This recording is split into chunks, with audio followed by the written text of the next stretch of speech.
দেখেন, গত ম্যাচে ড্র করাতে যেমন দুনিয়া শেষ হয়ে যায় নাই, এই ম্যাচেও 4 গোল করাতেও মানে ব্রাজিল চ্যাম্পিয়ন হয়ে যাবে না। বাট কিছু জিনিস আমার কাছে খুব অদ্ভুত লাগে, মানে ইন্টারন্যাশনাল টুর্নামেন্টগুলো যখন হয় তখন মানে ফুটবলিং স্টুপিডিটি এবং অ্যাবসার্ডিটি কোন লেভেলে চলে যায়, এটা আসলে আমার এখন মানে দেখতে বিরক্তই লাগতেছে। গত ম্যাচ শেষ হওয়ার পর ইনবক্সে এসে মানে র্যান্ডম মানুষজন খবর্গীয় চবর্গীয় মবর্গীয় গালাগালি করতেছে যে কি প্রেডিকশন দিছিলি তুই, কি হয়েছে। একটা ম্যাচ, জাস্ট একটা ম্যাচ খেলছে, সেখানে যদি আমি আর্জেন্টিনার সৌদি আরবের সাথে হারার রেফারেন্স টানতেই পারি চাইলে, যে এরপরে কী হয়েছে উই অল নো।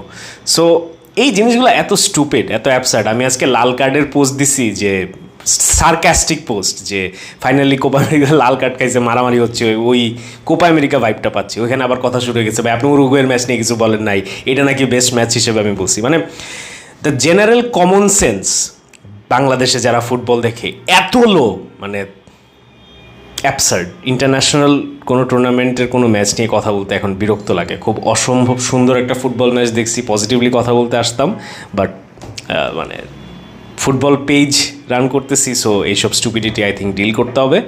বাট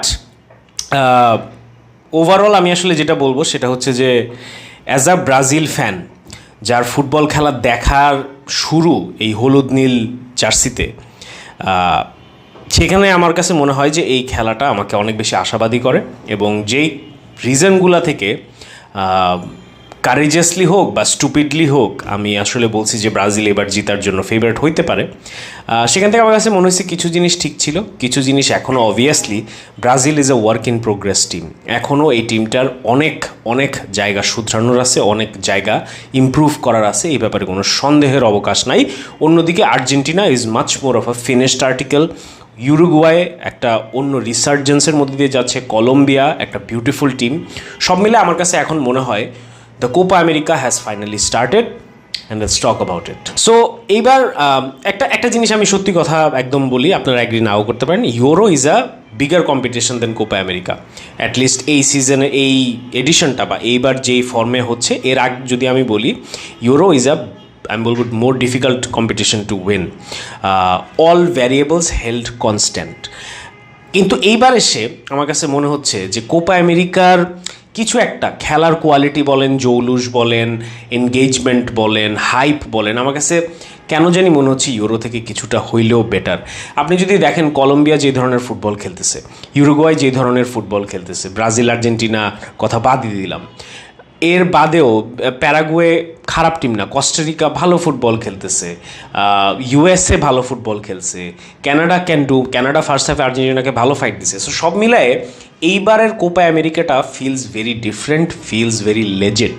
এবং এইটা আমি লাস্ট কয়েকটা কোপা আমেরিকায় আমি যদি বলি যে যেই কোপা আমেরিকাগুলো আমরা 2007-এর পর থেকে 2015 পর্যন্ত দেখছি, মানে কেমন জানি একটা কি জানি একটা ছিল না, যে মানে 90 মিনিটের পরে ডিরেক্ট পেনাল্টিতে চলে যাচ্ছে, মানে কয়েকটা টিম খেলতেছে, দিন শেষে ওই ব্রাজিল আর্জেন্টিনায় ফাইনালে, মানে ধরা বাঁধা একটা সিস্টেমের মধ্যে পড়ে গেছিলো। বাট এই কোপা আমেরিকাটা feels very different to me. And এখন যদি ফাইনালি একটু ব্রাজিলের খেলার কথায় আসি, সো ব্রাজিলের আজকের খেলায় প্রথমার্ধটা আমি মনে করি যে ব্রাজিলের লাস্ট কয়েকটা সিজন বা বছরের মধ্যে one of the most promising performance ছিল। আমি যেই কারণে ডরিভাল জুনিয়রের আসার পর ব্রাজিলের একটা রিসার্জেন্স দেখতেছি বা একটা বেশ বড় চেঞ্জ দেখতেছি খেলার মধ্যে, যেটা আমি বলছিলাম প্রেডিকশন ভিডিওতে এবং যেটার জন্য অনেক গালি খাইছি, যে কালেকটিভ ইউনিট হিসেবে ব্রাজিল খেলতে চাবে, খেলতে হবে। এখানে অনেকেই মনে করছেন, আমি বলছি এখানে নেইমারকে অপমান করছি, যে নেইমার না থাকাতে নাকি ভালো হয়েছে। আবার অনেকেই বানাই ফেলছেন এটাকে যে আগে কি তাহলে ব্রাজিলের বড় টিমগুলা ইউনিট হিসেবে খেলতো না। আমি কিন্তু বলেই নিয়েছিলাম যে লাস্ট কয়েক বছরের মধ্যে ব্রাজিল কোনো সিঙ্গেল নেমের উপর ডিপেন্ড করবে না। দ্যাট ওয়াজ দ্য থিং, যে কাকা নাই, রোনালদিনিও নাই, নেইমার নাই। সো আমাদের আসলে সবার যেই কাজ, দায়িত্ব, সেইটাকে সঠিকভাবে পূরণ করতে হবে। এটাকে আবার অনেকে বানায় ফেলছে যে আমি নাকি ওই প্লেয়ারদেরকে অপমান করছি।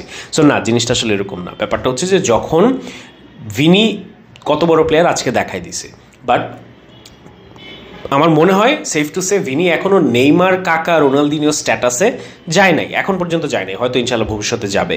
সো এটা না হওয়ার ফলশ্রুতিতে যেটা হয়েছে যে প্রত্যেকটা প্লেয়ার, এটা ভিট স্যাভিও, এটা হোক আপনার পাকেতা, এটা হোক ব্রুনো গুমারেস, এটা হোক অ্যালিসন, সবার জায়গা থেকে যে ম্যাক্সিমাম এফর্টটা দিতে হবে এইটা সবাই জানে, এবং দিন শেষে আমার কাছে মনে হচ্ছে ওইটার একটা ট্রান্সমিশন আজকে আমরা খেলাটার মধ্যে দেখতে পারছি। এবং আমি ব্রাজিলের আজকের খেলাটা নিয়ে খুবই এক্সাইটেড এই জন্য যে কুইক ট্রানজিশন, কুইক পাসিং, এইটা ব্রাজিলের ফুটবলে আমি অনেক দিন দেখি নাই। Because Brazil is made up of some talented individuals যারা একসাথে খেলতে পারে না বা মিস আউট হয়।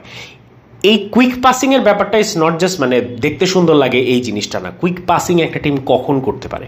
কুইক পাসিং তখনই করা সম্ভব যখন একটা team in full sync, in full swing, এবং এইটা যখন হয় তখন আসলে বাকি আরও অনেক কিছুরও ইন্ডিকেশন পাওয়া যায় যে yes the dressing room is working, yes প্লেয়ারগুলো একজন আরেকজনকে বুঝতেছে, ইয়েস প্লেয়ারগুলোর মধ্যে দলের জন্য খেলার আকাঙ্ক্ষা, আগ্রহ এবং খিদা আছে। সো এই জিনিসটা ব্রাজিলের জায়গা থেকে আমার কাছে মনে হয়, আমার কাছে টুর্নামেন্ট শুরু হওয়ার আগেও মনে হয়েছে, এখনও মনে হয় ব্রাজিল যদি খুব মানে বাদও পড়ে যায়, উইচ ইজ ডিফিকাল্ট, আমার তখনও মনে হবে যে না, আমরা সঠিক দিকে আগাচ্ছি। এবং এখানে আমি আবারও বলছি বেশ কিছু জিনিস এখনও ফিক্স করার আছে, বাট ব্রাজিল সঠিক দিকে আগাচ্ছে। এটার একটা টেস্টামেন্ট ছিল আজকে এই রেজাল্টটা, আজকের এই পারফরমেন্সটা। সো ইন্টারন্যাশনাল ফুটবল বুঝতেই পারতেছি, যাই হোক না কেন, যেই জিতিক না কেন, যাই বলি না কেন, কিছু স্টুপিড থাকবেই যারা এসে অযথা এইসব মানে অশোভনীয় আচরণ করবে, কোনো কারণ ছাড়া গালাগালি করবে, কোনো কারণ ছাড়া আরেক দলকে টানবে, আরেক প্লেয়ারকে টানবে। কিছু করার নাই, সহ্য করতে হবে।